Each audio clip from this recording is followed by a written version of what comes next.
Perkenalkan, nama saya Syarul Ilham, mahasiswa program studi Manajemen Keuangan Syariah, Fakultas Ekonomi dan Bisnis Islam, UIN Sunan Gunung Jati, Bandung.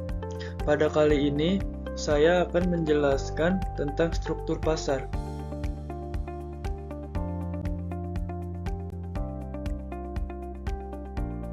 Apa itu pasar?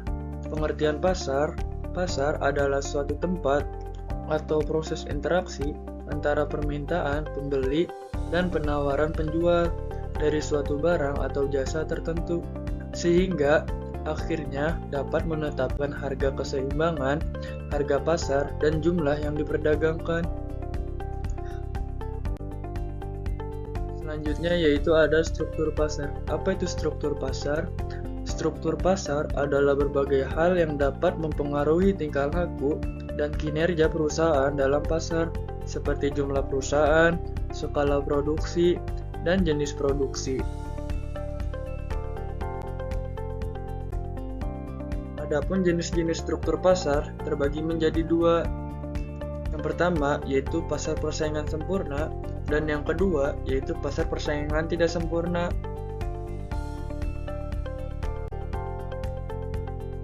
Lanjut ke pembahasan yang pertama, yaitu pasar persaingan sempurna.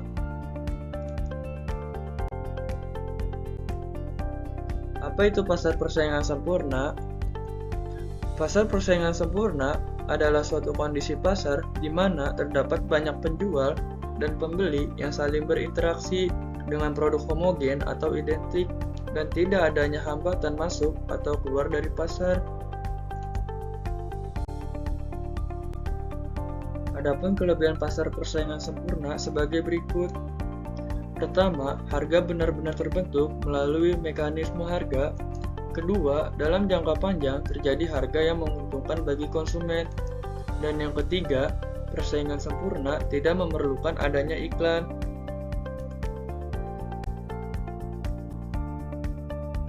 Selanjutnya, yaitu ada kekurangan pasar persaingan sempurna sebagai berikut. Pertama, keuntungan yang diterima dalam skala normal. Kedua, konsumen akan merasakan jenuh dalam pembelian. Dan yang ketiga, yaitu persaingan sempurna dapat menimbulkan biaya sosial. Adapun contoh kasus pasar persaingan sempurna sebagai berikut.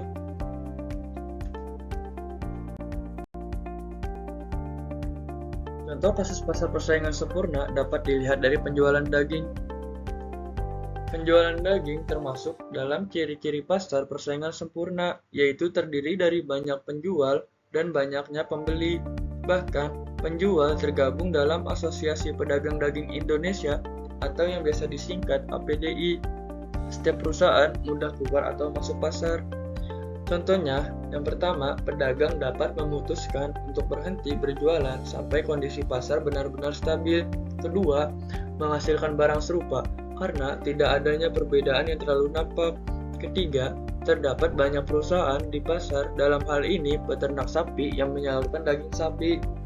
Keempat, pembeli mempunyai pengetahuan yang sempurna mengenai pasar. Dalam kasus ini, pembeli sudah mengetahui terjadinya kenaikan harga daging sapi melalui informasi dari media, sehingga mereka cenderung mengurangi konsumsi daging sapi dan kurangnya permintaan pasar.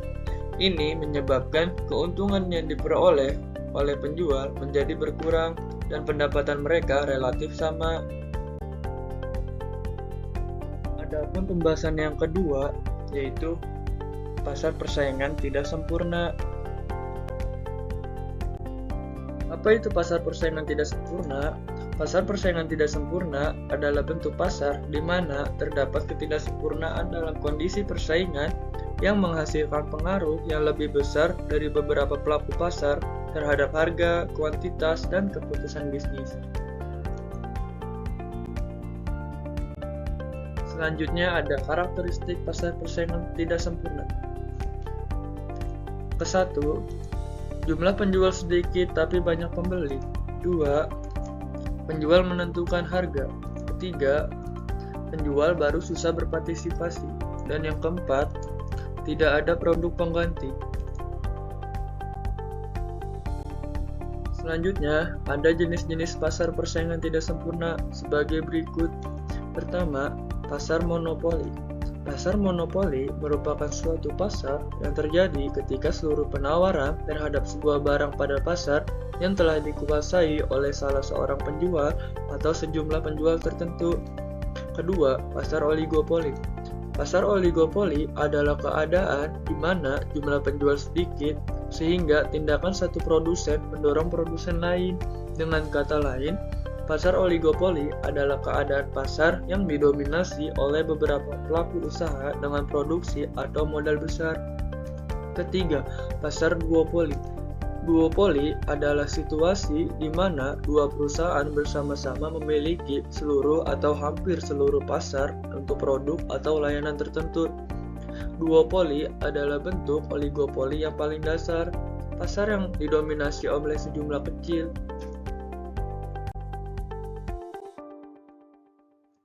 Keempat, pasar monopolistik.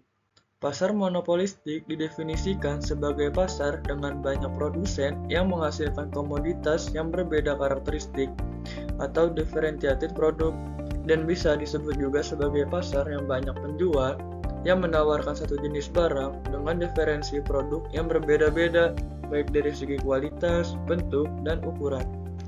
Kelima, pasar monopsoni. Pasar monopsoni adalah situasi pasar di mana terdapat hanya ada satu pembeli yang dominan atau memiliki kekuatan pasar yang signifikan dalam membeli suatu barang atau jasa dari beberapa penjual. Yang keenam, pasar oligopsoni.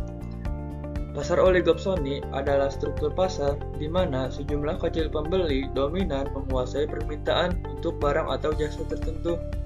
Pasar oligopsoni adalah suatu bentuk struktur pasar di mana sejumlah kecil pembeli yang dominan memiliki kontrol signifikan terhadap permintaan barang atau jasa tertentu.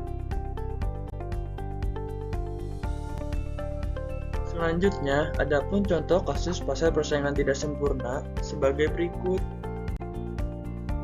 Pertama, ada contoh kasus dari pasar monopoli. Contoh kasus pasar monopoli yaitu terdapat di contoh PT PLN.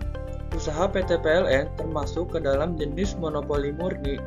Hal ini ditunjukkan karena PT PLN merupakan penjual atau produsen tunggal produk yang unik dan tanpa barang pengganti yang dekat, serta kemampuannya untuk menerapkan harga berapapun yang mereka kehendaki. Selanjutnya, contoh kasus yang kedua yaitu dari pasar oligopoli. Persaingan sepeda motor di Indonesia termasuk ke dalam jenis pasar oligopoli. Contoh kasusnya, pada saat produk sepeda motor bebek milik Honda telah meledak di pasaran, para pesaingnya, yakni Yamaha dan Suzuki pun tidak lama kemudian ikut memproduksi dan memasarkan produk sepeda motor bebeknya juga. Contoh kasus yang ketiga yaitu ada di pasar duopoli. Kasus pasar duopoli di bidang makanan yaitu Indofood atau Indomie dan Wings Food atau mie sedap di dalam persaingan pasar mie instan. Keduanya sama-sama menguasai pangsa pasar hingga lebih dari 90% banyaknya. Contoh kasus yang keempat yaitu ada dari pasar monopolistik. Kasus pasar monopolistik di restoran fast food McDonald dan KFC. McDonald adalah restoran fast food skala global yang berasal dari Amerika dengan lebih dari 34.000 cabang di 118 negara yang melayani hampir 70 juta orang per hari. Sumber data dari McDonald tahun 2014. McDonald dikategorikan sebagai persaingan pasar bersifat monopolistik karena dalam bisnis fast food ada banyak kompetitor lainnya seperti KFC yang juga menyajikan burger dan kentang goreng. Tapi ada perbedaan dengan McDonald dari segi rasa, penyajian, dan lain-lain. Contoh kasus yang kelima yaitu ada dari pasar monopsoni. Contoh kasus tentang monopsoni yakni ketika Badan Penyangga dan Pemasaran Cengkeh atau yang biasa disingkat BPPC melakukan kegiatan monopsoni dalam memaksa pembelian cengkeh dari petani-petani melalui KUD atau yang biasa disebut Koperasi Unit Desa dengan harga yang ditetapkan sepihak oleh BPPC dan Tata Niaga Jeruk di bawah pengaruh Tommy Soeharto. Selanjutnya, contoh yang keenam dapat dilihat dari pasar oligopsoni. Contoh kasus pasar oligopsoni dapat dilihat dari pembelian tembakau oleh pabrik rokok. Pabrik rokok membeli tembakau dari para petani tembakau. Lalu dari tembakau tersebut dibuat untuk menjadi rokok. Kemudian setelah menjadi rokok, rokok-rokok tersebut dijual kepada distributor. Distributor kemudian menjual rokok tersebut kepada konsumen.